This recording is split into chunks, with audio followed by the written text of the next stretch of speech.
ระไตรปิฎกลอยฟ้าวันนี้ช่วงแรกเป็นปกิณณกกถาธรรมและท่านผู้ชมก็จะได้รับฟังธรรมบรรยายเรื่องสมดุลโลกโดยพระอาจารย์ภาสกร ภูริวัฒโนผู้อำนวยการธรรมสถานมหาวิทยาลัยเชียงใหม่วัดฝายหินช่วงที่สองก็จะเป็นพระไตรปิฎกลอยฟ้าการบรรยายธรรมที่นำเอาสาระจากพระธรรมออกจากพระไตรปิฎกลอยมาให้ท่านผู้ฟังได้รับชมกันรับฟังกันก็คือเรื่องของสมถกรรมฐานต่อจากเมื่อครั้งที่แล้วและช่วงที่สามก็จะได้นำเสนอการปฏิบัติกรรมฐานต่อจากสัปดาห์ที่แล้วอีกเหมือนกันและปิดท้ายด้วยการฝึกจิตแบบโยคะโดยอาจารย์พระคัชเชนสุนทโรพักสักครู่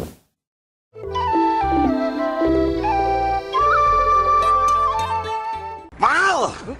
ดาด วงอะไรพี่ สวัสดีครับ ขออนุญาตตุด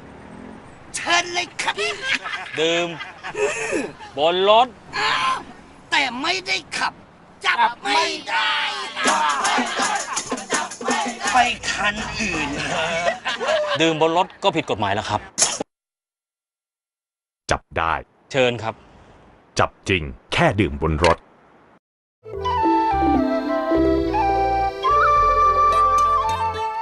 ช่วงนี้ขอเชิญท่านผู้ชมชมลีลาและรับฟังการบรรยายเรื่องสมดุลโลกจากท่านอาจารย์ภาสกร ภูริวัฒโนผู้อำนวยการธรรมสถานมหาวิทยาลัยเชียงใหม่วัดฝายหินต่อจากสัปดาห์ที่แล้วได้เลยทำดีได้ดีให้เห็นก็มีทำชั่วได้ชั่วให้เห็นก็มีทำดีไปแล้วยังไม่เห็นผลก็มีทำชั่วแล้วยังไม่ซวยก็มี แล้ววันดีคืนดีมีโชคมีลาภไม่รู้ทำดีไว้ตั้งแต่เมื่อไรวันนี้ที่บริษัทมีการเลี้ยงฉลองปีใหม่จับฉลากได้รางวัลใหญ่ได้สร้อยตั้ง2 บาทของเจ้านายแต่กูทำดีไว้ตั้งแต่เมื่อไรนึกไม่ออกแต่วันนี้เฮงไม่ได้สร้อยตั้ง2 บาทอันนี้อยู่ๆก็เฮงแต่ไม่รู้ที่มาก็มีเหมือนกันแล้วถามท่านทั้งหลายครับแล้ววันหอนคืนโหดวันซวยคืนซวยอยู่ๆ10 ล้อวิ่งมาเสยตูมเดียวก็ให้เป็นนอนอยู่โรงพยาบาลแขวนแขนแขวนขาอยู่โอ้ยกูไปทำอะไรใครไว้วะทำไมกูต้องซวยอย่างนี้มีมั้งมันก็มีอยู่เหมือนกันที่อยู่ๆก็ซวยโดยไม่รู้สาเหตุว่าเราทำอะไรไว้ตั้งแต่เมื่อไหร่ทำดีได้ดีให้เห็นก็มีทำชั่วได้ชั่วเห็นก็มีทำดีไปแล้วยังไม่เห็นผลก็มีทำชั่วไปแล้วยังไม่ซวยก็มีอยู่ๆก็เฮงก็มีอยู่ๆก็ซวยก็มี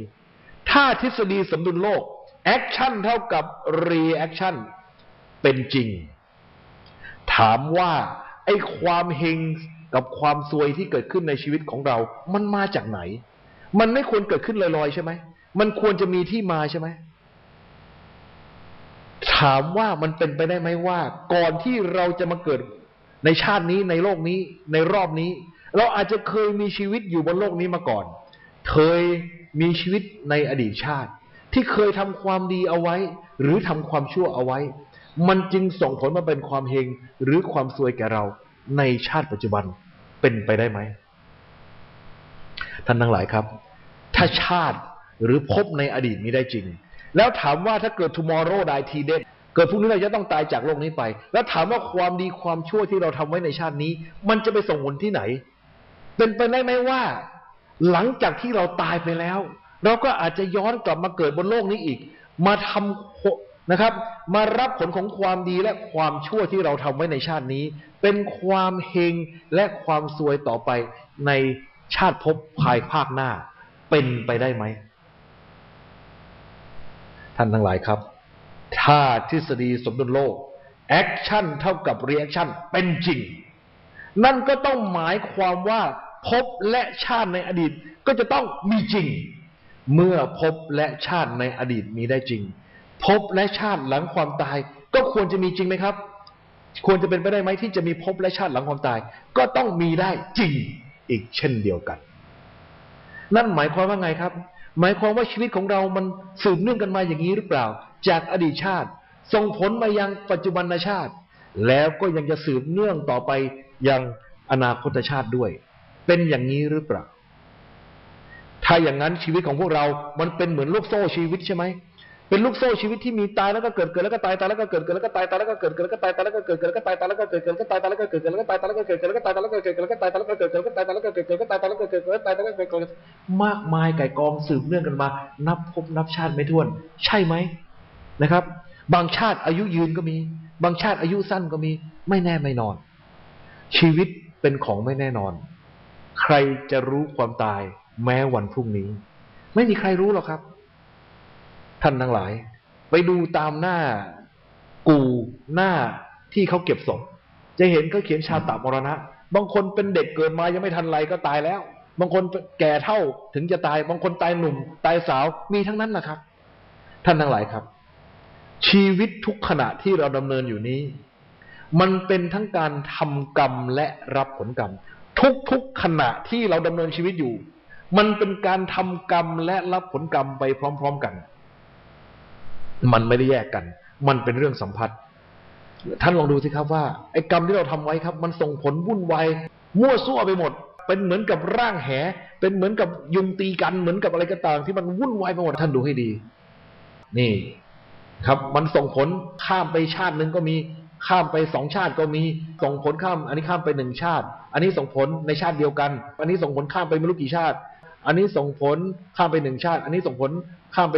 ไปชาติหน้าโอ้ยวุ่นวายไปหมดยืดไปยืดมาอย่างนี้เยอะแยะแล้วแต่แรงของมันว่ามันกระทบมากกระทบน้อยกระทบนานกระทบใกล้แล้วแต่ว่ามันเป็นอย่างไรแต่ท่านทั้งหลายครับของฟรีไม่มีในโลกใช่ไหมล่ะเห็นไหมครับเอางี้ดีกว่าทุกขณะคือการทำกรรมตอนนี้ท่านกำลังทำกรรมอยู่คือการฟังธรรมถูกต้องไหมครับขณะเดียวกันครับขณะนี้ท่านกำลังรับผลกรรมครับรับผลกรรมอะไรก็เมื่อเช้ากินข้าวมากไปพอกินข้าวมากไปครับเลือดลงไปเลี้ยงที่ลำกระเพาะหนังท้องตึงหนังตาหย่อนตาค้าง นะครับอยากจะฟังก็อยากฟังแต่ง่วงนะครับไอ้นี่ประเภทอะไรครับหนังท้องตึงหนังตาหย่อนนี่เพราะกรรมที่กินข้าวมากไปเมื่อเช้าแต่บางคนรีบร้อนมากลัวไม่ทันกินข้าวตอนนี้ก็แสบท้องบิดนะครับฟังไปก็บิดท้องไปนะครับหิวใช่ไหมครับนี่แสดงว่าทุกขณะที่เราดำเนินชีวิตอยู่เป็นทั้งการทำกรรมและรับผลกรรมไปในขณะเดียวกันตัวอย่างตรงนี้ที่น่าสนใจก็คือมันขึ้นอยู่กับว่าณขณะนั้นเนี่ยมีกรรมอะไรที่มาไบแอสหรือมาผสมผสมส่งผลอยู่ณขณะนั้นชายหนุ่ม2 คนเตะก้นตำรวจเหมือนกันแต่ชายหนุ่มคนที่1เป็นลูกของคุณเทือกแต่อีกคนหนึ่งเป็นลูกตาสีตาสาถามว่าผลกรรมที่เกิดกับชายหนุ่ม2 คนนั้นจะเหมือนกันหรือเปล่าครับท่านลูกพี่เทือกว่าไงครับไม่เป็นไรหรอกเขาหยอกกันเล่นแต่ถ้าลูกตาสีตาสาเจออะไรครับโดนวิสามันไปแล้วเรียบร้อยเห็นไหมครับแสดงว่าทั้ง2 คนทำกรรมเหมือนกันแต่ความต่างกันคือความเป็นลูกของเทือกกับลูกของตาสีตาสามันส่งผลในเวลาเดียวกันแต่ให้กำลังไม่เท่ากันเห็นไหมครับนั่นก็แปลว่าเรื่องกรรมนั้นเป็นเรื่องสัมพัทธ์ไม่ใช่กรรมไล่เตะก้นกันกรรมนี้วิ่งตามไม่ทันอันนั้นวิธีพึ่งอธิบายแบบนั้นหลวงพี่ไม่เห็นด้วยมาดูกันท่านทั้งหลายครับณเวลาจนถึงปัจจุบันวันนี้เดี๋ยวนี้เราเห็นคนบางคนทำความชั่วมากมายไร้กาจชั่วแต่ทำไมมันถึงได้ดีมีความสุขมีโชคมีลาภร่ำรวยอยู่อย่างนี้นี่ไงทำชั่วแล้วได้ดีมีถมไปที่เราชอบพูดใช่ไหมครับเราชอบไปมองหาเรื่องชาวบ้านนี่ไงเห็นไหมมันทำชั่วทำไมมันยังได้ดีอยู่นี่ไงทำชั่วแล้วได้ดีไงขอโทษถ้าคุณทั้งหลายนะครับมีโอกาสย้อนเวลากลับไปดูว่าคนเหล่านี้ที่เขาได้ดีในวันนี้เพราะอะไรเราจะพบความจริงว่า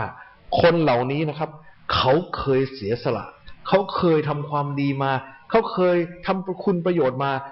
นี่ถ้าเราย้อนกลับไปดูที่เขาได้ดีมีความสุขในวันนี้ก็ด้วยความดีที่เขาได้ทำไว้ในอดีตครับเขาเคยเสียสละทำความดีทำประโยชน์เพื่อประเทศชาติมาก่อนเขาจึงได้ดีมีชื่อเสียงอยู่ในทุกวันนี้ท่านทั้งหลายครับที่จังหวัดลำพูนมีมนุษย์ประหลาดอยู่คนหนึ่งชื่อคุณไพศาลแสนชัยแกฝันมา30 กว่าปีแล้วครับแต่ทุกคืนที่แกฝันว่ามีเทวดาพาไปเที่ยวไปดูว่า พระธาตุดอยสุเทพเนี่ยตอนที่กำลังก่อสร้างเนี่ยมีใครบ้างที่เป็นช่างเป็นพระหรือชาวบ้านที่มาร่วมกันทำบุญทำทานมาร่วมกันสร้างพระธาตุดอยสุเทพและปัจจุบันคนเหล่านั้นที่ไปร่วมกันสร้างพระธาตุปัจจุบันนี้ไปเกิดอยู่ที่ไหนเป็นใครชื่ออะไรนามสกุลอะไรบ้านเลขที่อะไรบอกครบหมดเลยแปลกประหลาดอัศจรรย์มากครับแล้วก็คนเหล่านั้นมีตัวตนจริงๆแล้วก็ตามหาตัวได้จริงๆมีตัวตนอยู่อย่างแท้จริงแล้วไม่ใช่ทำแค่ครั้งสองครั้งทำมาโดยตลอด30 ปีหนังสือออกมา30 กว่าเล่มแล้วเป็นไปได้ยังไงครับน่าสนใจแล้วก็ที่ตลกมีเคสตลกนะครับอย่างเช่นมีไอ้พวกสลาไอ้พวกช่างนะครับที่ไปช่วยกันสร้างเจดีย์4-5 คนเป็นเพื่อนซีกันตกเย็นสร้างเจดีย์เสร็จกินเหล้าบ้างรังแกสัตว์บ้างอะไรสารพัดพวกนี้มันอธิษฐานร่วมกันบอกว่าเกิดชาติไหนด้วยอานิสงส์ของการทำบุญร่วมกันนี้ขอให้เกิดเจอกันไปทุกภพทุกชาติในหนังสือของคุณไพศาลบอกว่าปัจจุบันไอ้สลาไอ้ช่าง5 คนเนี่ยครับมันได้เกิดเป็นปลาทูฝูงเดียวกันอยู่ในทะเล หาแตกเลยนะครับสนุกมากหรือบางคนร่วมกันทำบุญอธิษฐานตอนนั้นเป็นเพื่อนกันร่วมกันทำบุญสร้างพระธาตุด้วยกันอธิษฐานขอเกิดร่วมภพร่วมชาติกันก็ได้มาเกิดร่วมกันครับแต่มาเกิดเป็นผัวเป็นเมียเป็นลูกเต้ากันก็มาอยู่ในกลุ่มเดียวกันก็มีอันนี้ก็แปลกดีที่อีกกรณีหนึ่งที่อยากจะยกตัวอย่างให้ฟังกรณีบ้านบางระจันชาวบ้านบางระจันต่อสู้ปกป้องบ้านเมืองจนกระทั่งตัวเองตายทั้งหมู่บ้านจำได้ไหมครับรบกับพม่าหลายรอบเหลือเกินเสียสละเพื่อประเทศชาตินี้อย่างอุกฤษในจันในอินในทองเหม็นในจันหนวดเขี้ยวอะไรพวกนี้จำไม่ได้ว่าชื่ออะไรบ้างแต่ปรากฏว่าพวกบ้างบางระจันทั้งหมดนี่แหละครับได้กลับมาเกิดในรุ่นเดียวกับพวกเราแล้วมาเกิดเป็นบิ๊กทหารครับไล่มาตั้งแต่พลเรือเอกสงัดชลออยู่บิ๊กจิ๋วบิ๊กหมงบิ๊กเต้บิ๊กสารพัดบิ๊กเนี่ยครับเป็นชาวบ้านบางระจันทั้งนั้นครับเห็นไหมครับว่าเขาเหล่านี้เคยทำความดีมาเสียสละมาเขาจึงมีสิทธิ์มาเสวยผลคือความสุขนี่ท่านจะเห็นเขาเคยทำความดีทำประโยชน์มาเมื่อเขาทำความดีเสียสละมาเขาก็มีสิทธิ์มารับความสุขความเจริญความเฮงในชาตินี้เห็นไหมครับเพราะเขาทำความดีมาแต่ท่านดูให้ดีนะถ้าคนเหล่านี้จริงอยู่ครับเขาเคยทำความดีมาเข้ามาสุขมาเจริญมาเฮงมาเป็นบิ๊กทั้งหลายแต่ถ้าวันนี้เขาทำสิ่งที่ไม่ถูกต้องล่ะเขาซื้อเครื่องบินแล้วกินเปอร์เซ็นต์เขาซื้อรถถังแล้วกินเปอร์เซ็นต์เขาซื้อรถหุ้นก่อนแล้วกินเปอร์เซ็นต์เขาคอร์รัปชันเขาคดโกงประเทศชาติบ้านเมืองแล้วในอนาคตอะไรจะเกิดขึ้นหลังจากความสุขผ่านพ้นไปแล้วและเมื่อความทุกข์ที่เขาทำเอาไว้ให้ผลคนเหล่านี้จะได้รับความสุขหรือความทุกข์ล่ะครับเป็นผล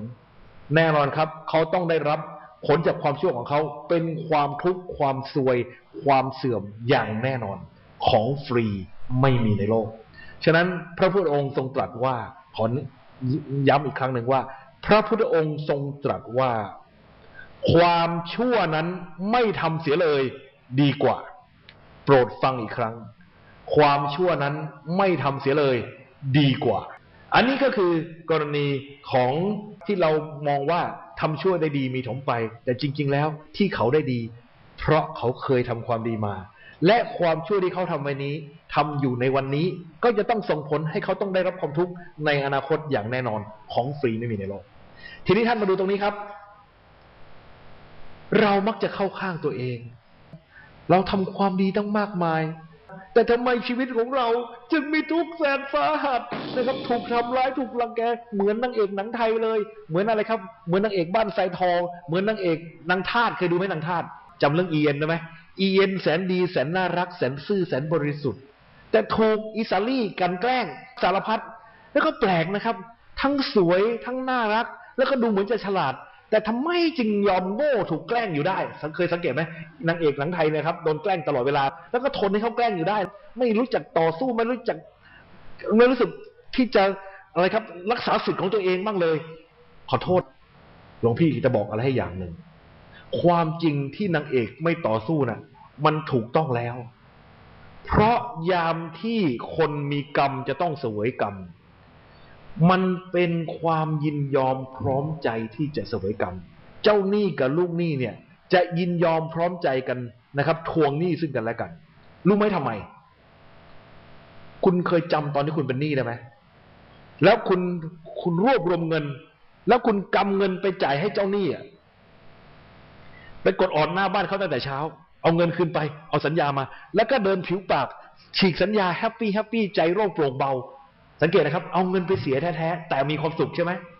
เพราะมันลดความกดดันลดเพรสเชอร์ลดความอึดอัดที่อยู่ในใจเช่นกันครับบางครั้ง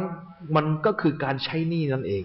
มันถึงยอมซื่อบื้อครับทำเหมือนกับคนงี่คนเง่าปล่อยให้เขากำแกล้งอยู่ได้จริงๆแล้วถ้าเรามีโอกาสย้อนกลับไปดูในอดีตว่านางเอกที่แสนดีแสนน่ารักแสนซื่อบริสุทธิ์ของเรานั้นในอดีตเธอเป็นคนเช่นไร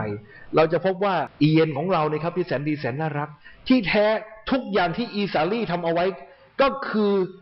พฤติกรรมเก่าของอีเย็นในอดีตชาตินั่นเองก็คือว่านางเอกแสนดีแสนซื่อแสนน่ารักของเราก็คืออีนางตัวร้ายในอดีตนั่นเองครับไม่ต้องห่วงเธอไม่ทำไว้เธอไม่โดน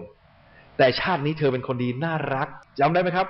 หลังจากเมฆหมอกแห่งความทุกข์ผ่านพ้นไปแล้วได้ใช้กรรมไปแล้วในที่สุดความดีที่เธอทำไว้ก็จะส่งผลถูกต้องไหมครับในที่สุดตอนจบของเรื่องนางเอกและพระเอกก็จะได้ครองรักกันนะแล้วก็เพื่อให้สมกับเป็นหนังไทยน้ำเน่าก็จะต้องมีพระรองกับนางรองจับคู่กันด้วยจับตัวตลกมาชนกันด้วยและถ้าจะให้แบบเน่าแบบหนังแขกนะครับก็จะต้องร้องเพลงลงจากภูเขาลงมาล่อไปชนกันตรงกลางนะครับท่านทั้งหลายอันนี้ก็คือตอนจบต้องจบแบบแฮปปี้เอนดิ้งเนี่ยท่านทั้งหลายครับท่านเคยดูหนังกลางแปลงไหมเคยดูไหมที่เขาขึงจอใหญ่ๆแล้วก็มีเครื่องใหญ่ๆไปฉายแล้วก็มีคนพากย์หนังสนุกสนานจำสมัยนั้นได้ไหมเราก็จะซื้อข้าวโพดคั่วซื้ออ้อยควันซื้อลูกชิ้นไปนั่งกินไปเชียร์ไปครับสนุกมากนางเอกก็แสนดีพระเอกก็น่ารักโอ้โหเชียร์กันตั้งแต่ต้นจนจบปรากฏว่า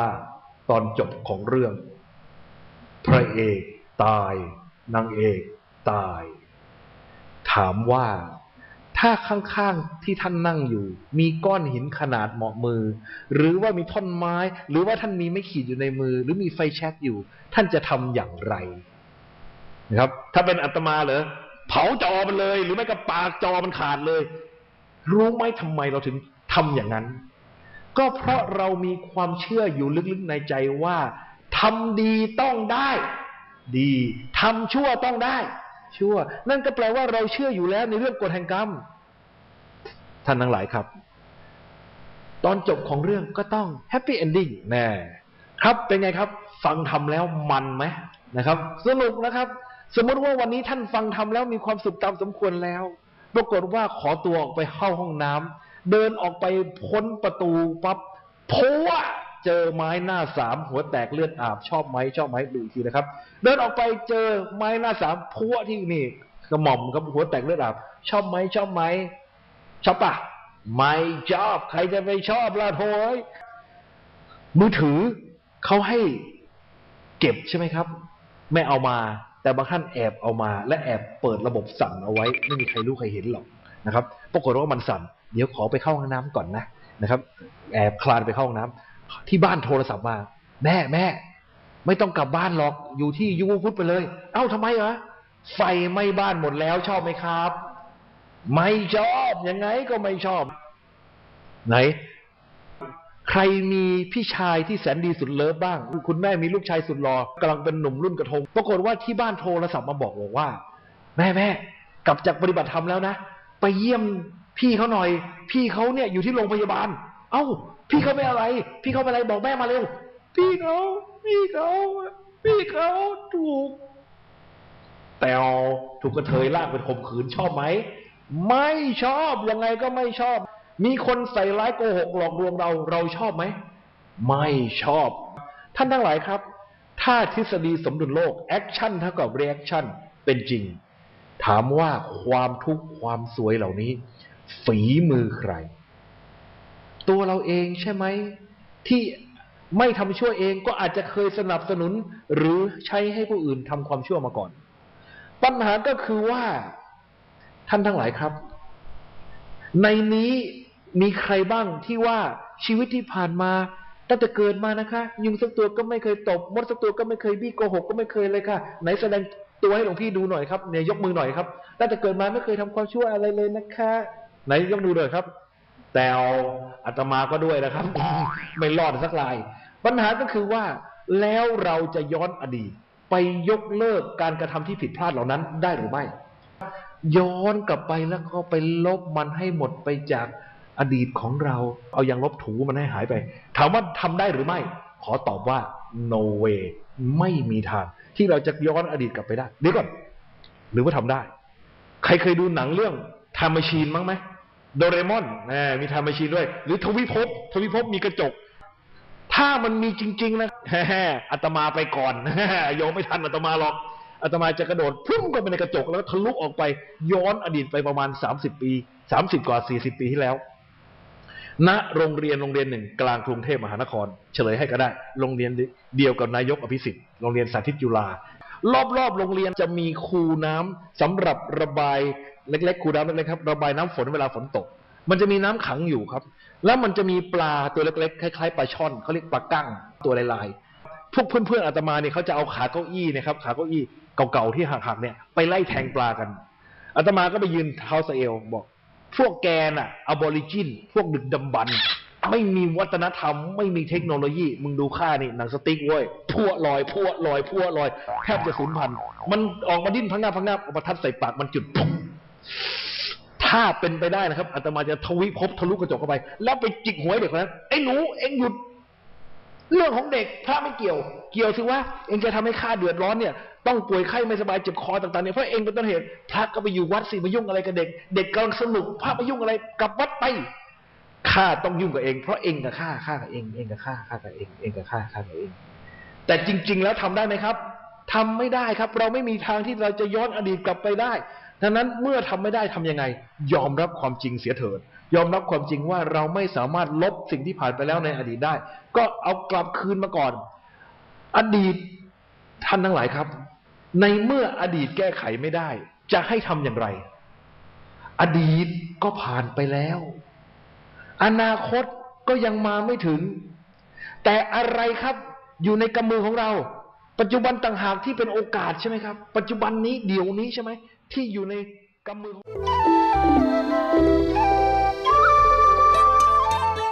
ขอขอบคุณพุทธศาสนิกชนทุกท่านนะครับ ที่ได้มาร่วมในงานบุญจุดประสงค์ของเรานี่ก็คือต้องการที่จะทนุบำรุงพุทธศาสนาของเราเนี่ยให้เจริญรุ่งเรืองเล่าเบียร์เพียบวันนี้นะเอาชายหยุด มาดูกันช้าๆอีกที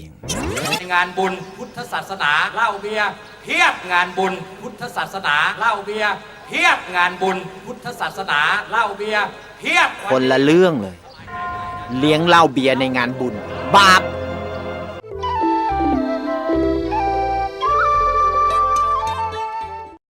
ติดตามชมสมดุลโลกได้ใหม่ในสัปดาห์หน้า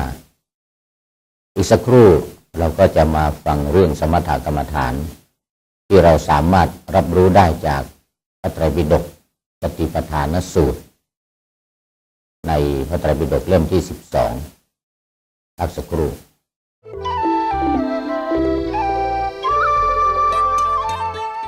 พระไตรปิฎกลอยฟ้าช่วงนี้จะได้เป็นการบรรยายเนื้อหาสาระพระธรรมจากพระไตรปิฎกต่อจากสัปดาห์ที่แล้วคือเรื่องของการปฏิบัติสมถกรรมฐานดังที่ได้เกริ่นไว้ว่าสมถกรรมฐานหรือวิปัสสนากรรมฐานก็อยู่ในรูปแบบของสติปัฏฐานทั้ง4ประการข้อใดข้อหนึ่งอย่างกรณีสมถกรรมฐานนี่ส่วนใหญ่ก็จะอยู่ในกายานุปัสสนาและก็อยู่ในข้อที่2คืออิริยาบถเนื่องจากว่าการปฏิบัติไม่ว่าจะเป็นสมถกรรมฐานหรือวิปัสสนากรรมฐานจะต้องอยู่ในอิริยาบถทั้ง4คือยืนเดินนั่งและนอนอย่างใดอย่างหนึ่งเพื่อให้จิตสงบในแต่ละอิริยาบถนั้นเราก็จะมากำหนดส่วนต่างๆของร่างกายเพื่อที่จะให้เป็นที่เกาะเกี่ยวของจิตไม่ให้ไปที่อื่นดังนั้นการปฏิบัติที่อยู่ในสติปัฏฐานทั้ง4ก็คืออยู่ในกายานุปัสสนาซึ่งมีอยู่6อย่างด้วยกัน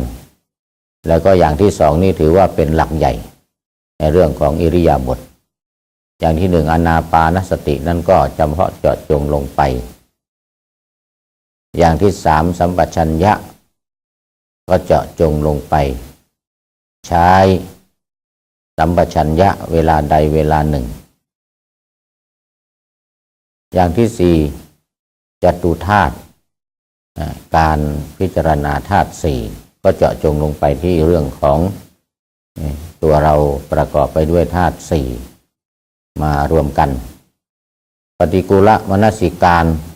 ก็จะเจาะจงลงไปในเรื่องของสิ่งปฏิกูลสิ่งสกปรกโสโครกและนวสีวัติกาก็เจาะจงไปที่ซากศพอย่างนี้เป็นต้นนะ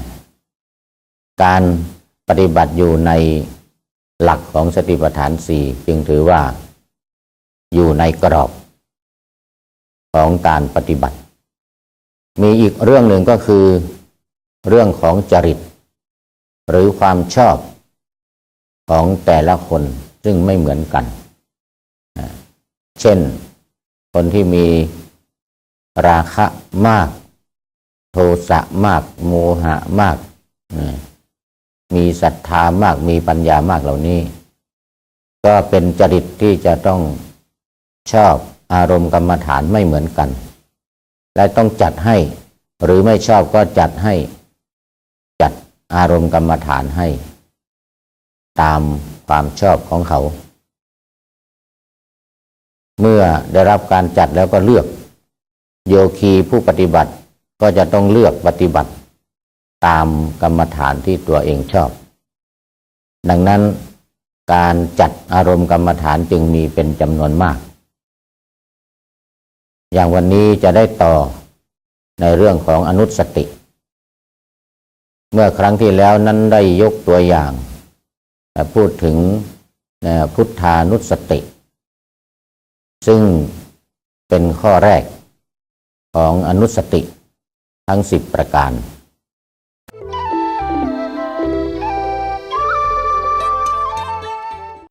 คุณทรงเกียรติรับยาค่ะ คุณทรงเกียรติใช่ไหมคะ ครับ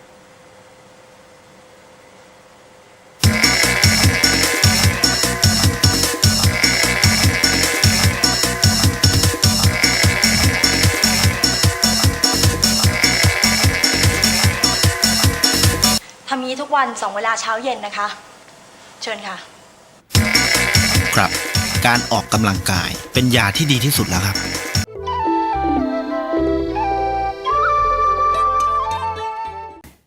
ในจำนวนอนุสติทั้ง10ประการนั้นมีหลักปฏิบัติอยู่3อย่าง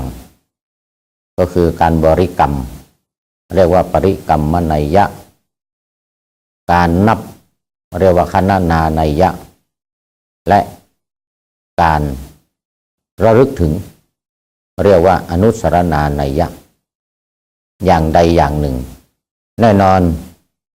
ขณะที่ประกอบอย่างใดอย่างหนึ่งทั้ง3อย่างก็จะไม่มีโอกาสได้เข้าวิปัสสนาต่อเมื่อเราหยุดการกำหนด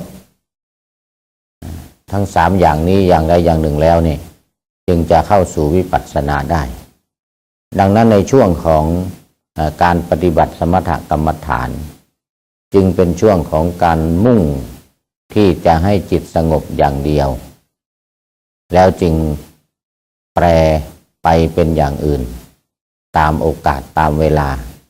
หรือตามความชอบของโยคีผู้ปฏิบัติแต่ละท่านเพราะว่าบางท่านก็มีจริตมาแต่เดิมชอบในเรื่องของสมถะเท่านั้นไม่ชอบปฏิบัติในเรื่องของวิปัสสนาส่วนวิปัสสนานั้นจะเกิดขึ้นก็เกิดขึ้นเองโดยไม่ได้ตั้งใจปฏิบัติกล่าวคือเมื่อปฏิบัติสมถกรรมฐานจนเป็นที่เพียงพอหรือพอใจเป็นที่มั่นคงแล้ววิปัสสนากรรมฐานก็ปรากฏขึ้นโดยปรากฏขึ้นเองก็มีเป็นจำนวนไม่น้อยดังนั้นจึงจะได้เน้นในเรื่องของสมถกรรมฐานนี้เป็นเบื้องต้นเน้นให้มากบางครั้งหรือบางคนก็ปฏิบัติเพียงแค่สมถกรรมฐานก็สามารถบรรลุธรรมได้เมื่อจิตสงบเมื่อจิต เป็นสมาธิดี วิปัสสนาก็ปรากฏขึ้นเนี่ยโดยที่ไม่ได้ตั้งใจทำวิปัสสนานั่นหมายถึงผู้ที่มีบุญญาบารมีที่ได้สร้างสมได้ปฏิบัติเรียกว่าได้บ่มเพาะรากฐานของกรรมฐานสมถกรรมฐานนี้มาแล้วเป็นอย่างดีเอาแล้วก็มาต่อในเรื่องของสมถกรรมฐานข้อที่หนึ่งของอนุสติเมื่อครั้งที่แล้วนั้นได้พูดค้างไว้ในส่วนของการระลึกถึงที่พูดไปเป็นส่วนใหญ่จะเป็นเรื่องของการบริกรรมและการนับความจริงแล้วรายละเอียดเกี่ยวกับการนับนั่นก็ยังไม่จบนะยังมีอยู่แต่ว่าเราก็ข้ามไปในเรื่องของการระลึกถึงนะซึ่งถือว่าเป็นจุดสำคัญนะเป็นส่วนสำคัญนะยิ่งกว่าการนับและการบริกรรมเพราะอะไรเพราะว่าการระลึกถึงนั้นจะสามารถเปลี่ยนหรือก้าวไปสู่วิปัสสนาได้อย่างง่ายดายเพราะว่ามันเป็นลักษณะคล้ายๆกันนี่คล้ายๆกันแล้วก็บางอย่างจะเหมือนกันเลยคือถ้าหากว่าระลึกถึงในส่วนของธรรมะที่พระพุทธองค์ทรงบำเพ็ญอย่างการระลึกถึงพุทธคุณหรือคุณของพระพุทธเจ้าที่ได้กล่าวไว้ทั้งสามประเภทคือประเภทที่หนึ่งพุทธคุณสองประเภทที่สองพุทธคุณสามประเภทที่สามพุทธคุณเก้าซึ่งในโดยเฉพาะพุทธคุณเก้านี้จะละเอียดมากแล้วก็ใกล้เคียงกับการเข้าสู่วิปัสสนาเป็นอย่างมากเลยทีเดียวแต่ยังไม่ใช่นะเป็นเพียงแค่ระลึกตามหรือระลึกถึงเท่านั้นอย่างการระลึกถึงในข้อที่หนึ่งคือความเป็นพระอรหันต์คือเป็นผู้ไกลจากกิเลสเนี่ยก็จะต้องระลึกถึงว่าไกลยังไงไกลจากกิเลสไกลยังไงกิเลสคืออะไรมีเท่าไรอะไรบ้างอย่างเงี้ยนะซึ่งก็ค่อนข้างจะละเอียดจะใกล้กับวิปัสสนาเช่นกิเลสอย่างหยาบกิเลสอย่างกลางกิเลสอย่างละเอียดอย่างเงี้ยในช่วงต่อไป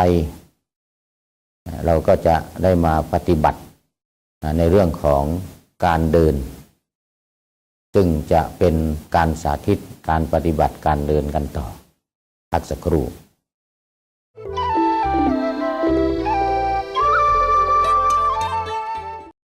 ในช่วงนี้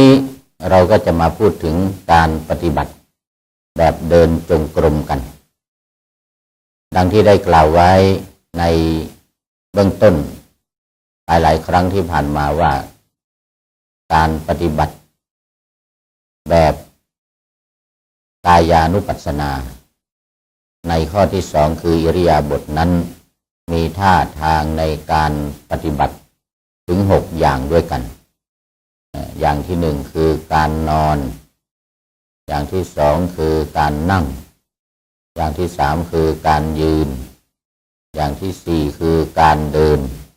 อย่างที่ห้าคือการนั่งกราบและอย่างที่หกคือการยืนกราบซึ่งทั้งสองอย่าง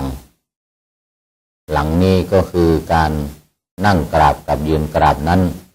อยู่ในอิริยาบถนั่งและอิริยาบถยืนแต่ว่า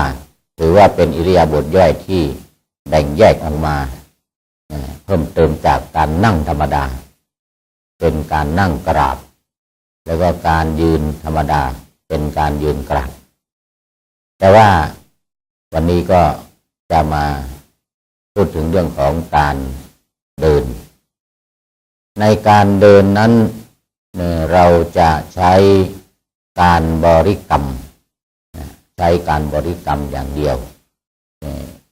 แล้วก็ทำจิตให้สงบแล้วก็ยังเป็นการออกกำลังกายไปด้วยนี่ก็เป็นการเดินอีกอย่างหนึ่งซึ่งจะสาธิตในการเดินอย่างที่สองนั้นด้วยแล้วตอนนี้ก็จะมาเริ่มการสาธิตการเดิน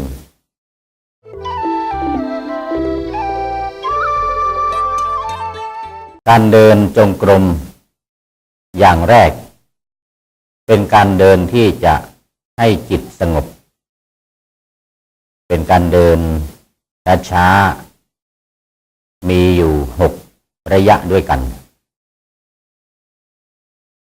ก่อนที่จะเดินระยะที่1หรือทุกระยะนั้นจะต้องเก็บมือก่อนโดยการกำหนดอยากเก็บมือหนออยากเก็บมือหนออยากเก็บมือหนอแล้วมือข้างไหนถนัดจับถ้าถนัดขวาก็ให้เอามือซ้ายมาก่อนถ้าถนัดซ้ายก็ให้เอามือขวามาก่อนดังต่อไปนี้มาหนอมาหนอมาหนอถูกหนอถูกหนอถูกหนอมาหนอมาหนอมาหนอจับหนอจับหนอจับหนอ ต่อไปก็กำหนดต้นใจอยากเดินหนออยากเดินหนออยากเดินหนอเดิน1ระยะประกอบด้วยขวาย่างหนอซ้ายย่างหนอเริ่มจากเท้าขวาขวาย่างหนอซ้ายย่างหนอขวาย่างหนอซ้ายย่างหนอขวาย่างหนอซ้ายย่างหนอ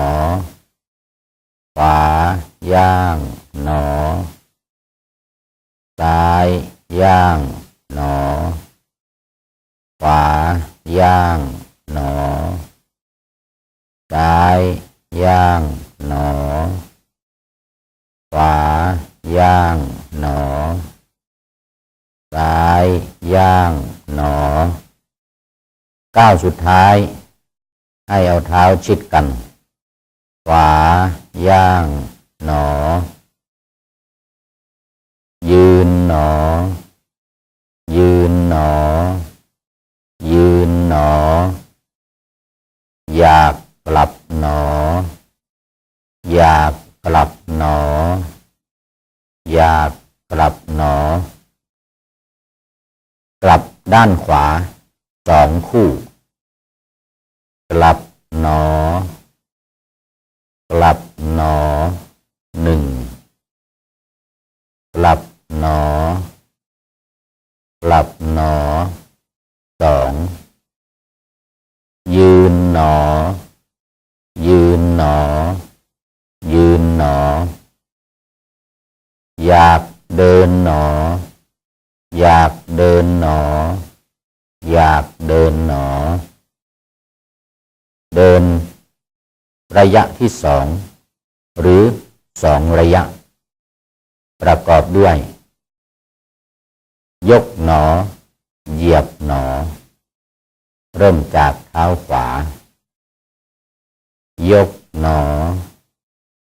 เหยียบหนอยกหนอเหยียบหนอ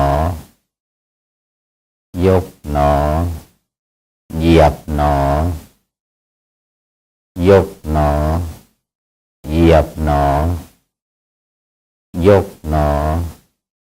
เหยียบหน หนอ ยกหนอ เหยียบหนอ ยกหนอ เหยียบหนอ ยกหนอ เหยียบหนอ ยกหนอ เหยียบหนอ ยกหนอ เหยียบหนอก้าวสุดท้ายเอาเท้าชิดกัน ยกหนอ เหยียบหนอ ยืนหนอ ยืนหนอ ยืนหนอ อยากกลับหนอ อยากกลับหนอ อยากกลับหนอ กลับด้านซ้าย3 คู่ กลับหนอ กลับหนอ 1 กลับหนอ กลับหนอ 2 กลับหนอ กลับหนอ 3 ยืนหนอ ยืนหนอ ยืนหนอ อยากเดินหนอ อยากเดินหนอ อยากเดินหนอ เดิน3 ระยะ ประกอบด้วย ยกหนอย่างหนอ เหยียบหนอ การยกนั้นให้ยกขึ้นพร้อมกันทั้งปลายเท้าและส้นเท้ายกขึ้นครั้งที่2จะต้องย่อเข่าลงไปก่อนยกขึ้นครั้งที่3 4 5 6ก็เหมือนกันเริ่มจากเท้าขวายกหนอย่างหนอ เหยียบหนอ ยกหนอย่างหนอ เหยียบหนอ ยกหนอย่างหนอ เหยียบหนอ ยกหนอย่างหนอ เหยียบหนอ ยกหนอย่างหนอ เหยียบหนอ ยกหนอย่างหนอ เหยียบหนอ ยกหนอย่างหนอ เหยียบหนอ ยกหนอย่างหนอ เหยียบหนอ ยกหนอย่างหนอ เหยียบหนอ ยกหนอย่างหนอ เหยียบหนอก้าวสุดท้าย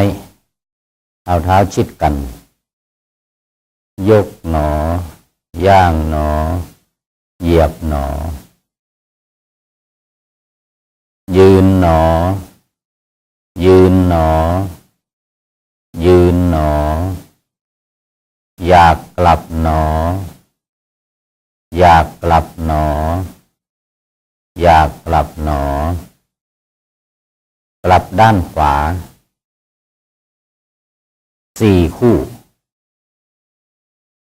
กลับหนอ กลับหนอ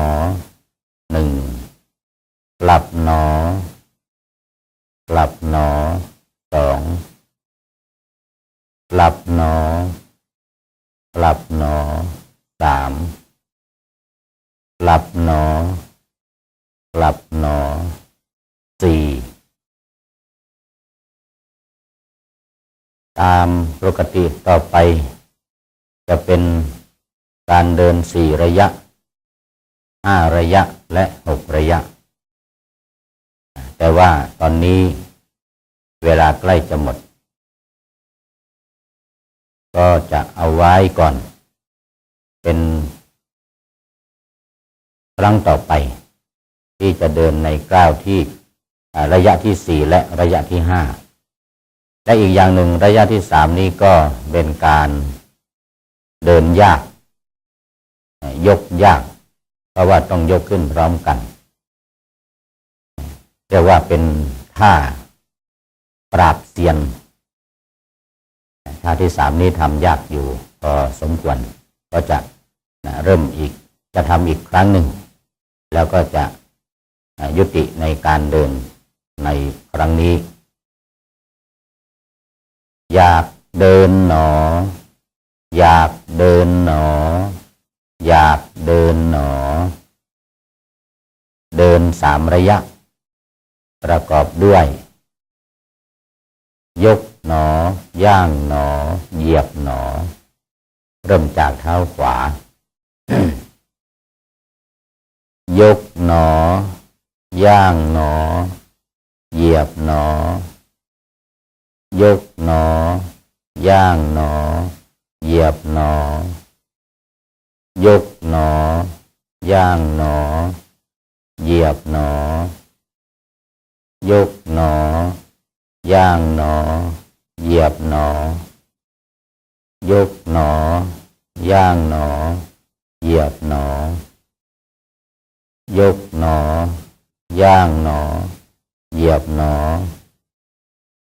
ยกหนอย่างหนอเหยียบหนอ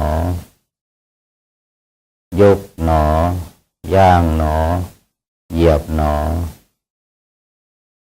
ยกหนอย่างหนอเหยียบหนอยกหนอย่างหนอเหยียบหนอก้าวสุดท้ายเอาเท้าชิดกันยกหนอย่างหนอเหยียบหนอยืนหนอยืนหนอยืนหนออยากกลับหนออยากกลับหนออยากกลับหนอกลับ4 คู่เหมือนเดิมกลับหนอกลับหนอ1กลับหนอกลับหนอ2กลับหนอกลับหนอ3กลับหนอกลับหนอ4ก่อนจะหยุดทุกท่าไม่ว่าจะเป็นการยืนการเดินการนอนการนั่งก็ตามต้องกำหนดต้นจิตว่าอยากนั่งหนอทุกครั้งเพราะว่าเมื่อหยุดอิริยาบถใดบทหนึ่งแล้วก็ต้องไปนั่งก่อนที่จะทำต่อในอิริยาบถอื่นอยากนั่งหนออยากนั่งหนออยากนั่งหนออยากปล่อยมือหนออยากปล่อยมือหนออยากปล่อยมือหนอไปหนอไปหนอไปหนอถูกหนอถูกหนอถูกหนอไปหนอไปหนอไปหนอถูกหนอถูกหนอถูกหนอนี่เป็นการเดินเพื่อให้จิตสงบและเป็นการพักผ่อนเปลี่ยนอิริยาบถจากอิริยาบถอื่นๆด้วยส่วนการเดินแบบเปลี่ยนอิริยาบถจริงๆไม่มุ่งหวังในการที่จะให้จิตสงบเท่าใดนักแล้วก็เพิ่มเป้าหมายคือการออกกำลังกายไปด้วยเพื่อให้มีความตื่นตัวอยู่ตลอดเวลามีสติอยู่ตลอดเวลาอันนั้นก็จะเป็นการเดินอีกอย่างหนึ่งซึ่งในครั้งต่อไปจะได้สาธิตให้ดูสำหรับวันนี้ก็คงจะต้องเอาไว้แค่นี้ก่อนช่วงต่อไปเราจะได้ชมการออก กำลังกายหรือที่เรียกว่าโยคะกับท่านอาจารย์พระคเชนสุนทโร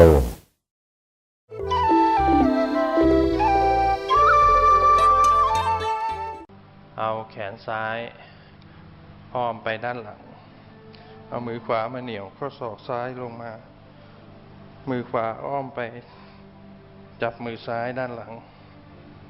นะก็จะเป็นลักษณะนี้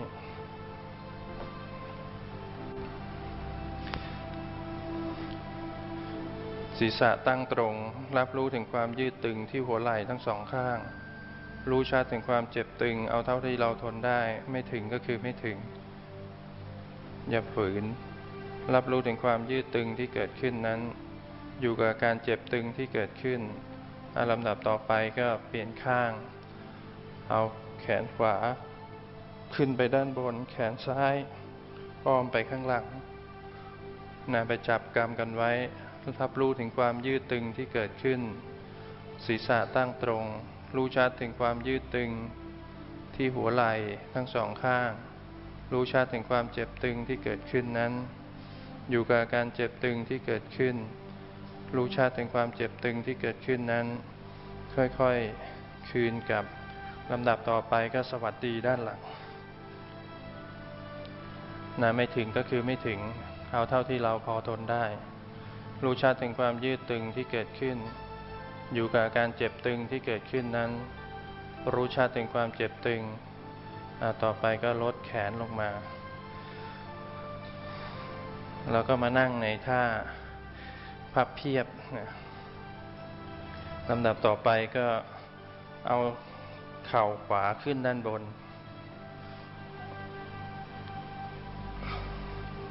ไฟเท้าขึ้นข้างบนเอาคางไปไว้ที่หัวเข่าขวามือทั้งสองข้างเหยียดไปข้างหน้าวางไว้ที่พื้นรับรู้ถึงความยืดตึงที่เกิดขึ้นอยู่กับอาการเจ็บตึงที่เกิดขึ้นรู้ชัดถึงความเจ็บตึงที่น่องที่ต้นขารู้ชัดถึงความเจ็บตึงนั้นค่อยๆคืนกับลำดับต่อไปก็เอามือซ้ายมาเหนี่ยวหัวเข่าขวามือขวาไปไว้ที่ด้านหลังหันหน้าไปทางขวาดึงหัวเข่ามาชิดลำตัวรับรู้ถึงการบิดตัวของกระดูกสันหลังรู้ชัดถึงความบิดตัวนั้นค่อยๆคืนกับต่อไปก็สลับข้าง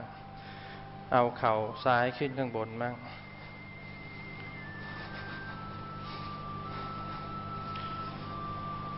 เอาคางไปไว้ที่หัวเข่าซ้ายเหยียดแขนทั้งสองข้างชูไปวางไว้ที่พื้นรับรู้ถึงความยืดตึงที่เกิดขึ้นอยู่กับการเจ็บตึงที่ต้นขาที่น่องรู้ชัดถึงความเจ็บตึงที่เกิดขึ้นนั้นค่อยๆคืนกับเอามือขวามาเหนี่ยวหัวเข่าซ้ายชิดลำตัวมือซ้ายไปไว้ด้านหลังหันหน้าไปทางซ้ายรับรู้ถึงความยืดตัวอาการบิดตัวของกระดูกสันหลังรู้ชัดถึงความบิดตัวนั้นอยู่กับการบิดตัวที่เกิดขึ้นรู้ชัดถึงความบิดตัวค่อยๆกลับคืนมาต่อไปเราก็เหยียดเท้าไปเคียงกัน